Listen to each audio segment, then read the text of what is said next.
animer un slider sur Figma. Dans l'exemple que je vais faire, ça va être un compteur qui va augmenter ou diminuer quand on va déplacer un curseur de gauche à droite ou de droite à gauche. Pour commencer, je vais venir créer donc le chiffre des dizaines, donc mon 2, parce que dans cet exemple, je veux faire un compteur qui commence à 20 et qui va se terminer à 29. Donc pour ça, je vais venir créer mon 2. 130 bold, c'est très bien, je vais le laisser comme ça. Et je vais venir ensuite créer mon 0 pour avoir ma valeur minimum ici de mon compteur. Je vais donc créer ensuite tous les chiffres qui seront au-dessus de 0, donc de 1 à 9 pour avoir comme valeur maximum à la fin 29.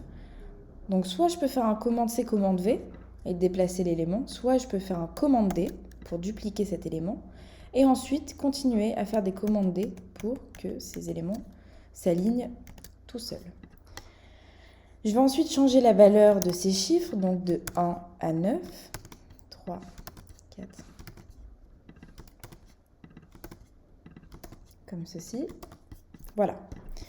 Je vais venir grouper tous ces chiffres ensemble. Donc je vais faire commande G et je vais m'assurer qu'ils soient bien tous alignés en cliquant juste ici. C'est le cas, c'est parfait. Vous vous doutez que mon compteur ne va pas afficher tous ces chiffres, enfin du moins on veut que mon compteur n'affiche que cette zone et que le reste soit entre guillemets caché. Donc pour ça je vais venir créer un masque en prenant un rectangle que je vais faire ici pour délimiter du coup la zone qui sera affichée.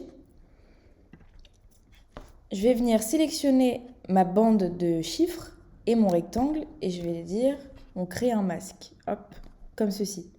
Vous voyez du coup que ça a pris seulement ce qui était dans le rectangle et que le reste est caché.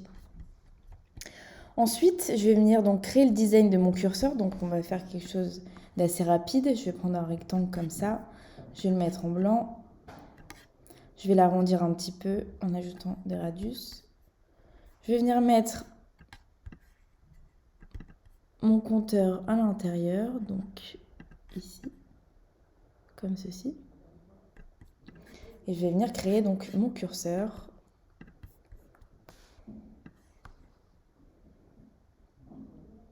On va faire quelque chose comme ça, qu'on va venir centrer quand même. Ajouter un peu de radius, complètement d'ailleurs. On va changer sa couleur. Et on va faire du coup le petit curseur qu'on va pouvoir déplacer de gauche à droite ou de droite à gauche. Changer sa couleur, on va le mettre un petit vert comme ceci. Petite bordure. Je vais mettre aussi une bordure, pourquoi pas, sur mon rectangle derrière. Comme ceci. Donc là, j'ai mon curseur minimum.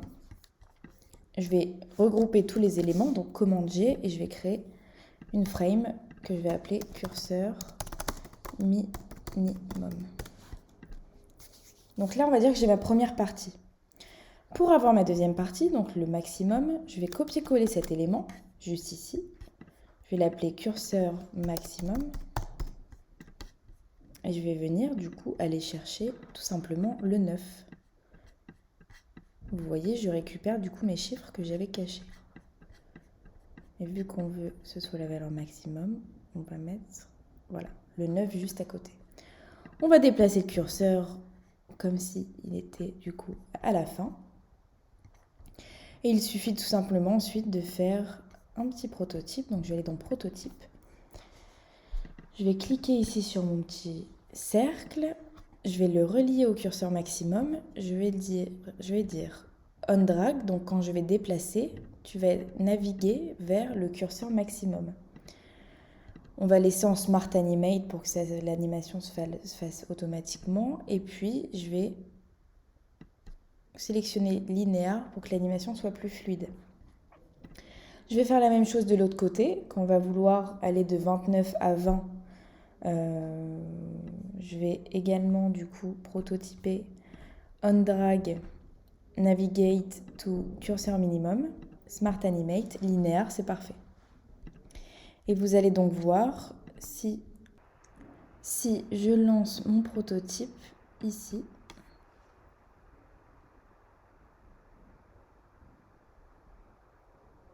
j'ai bien mon compteur minimum qui s'affiche. Et si je déplace du coup ce curseur, j'ai bien mes valeurs qui augmentent jusque 29. Je peux faire la même chose dans l'autre sens pour diminuer. Et ça s'affiche correctement. Merci de votre écoute.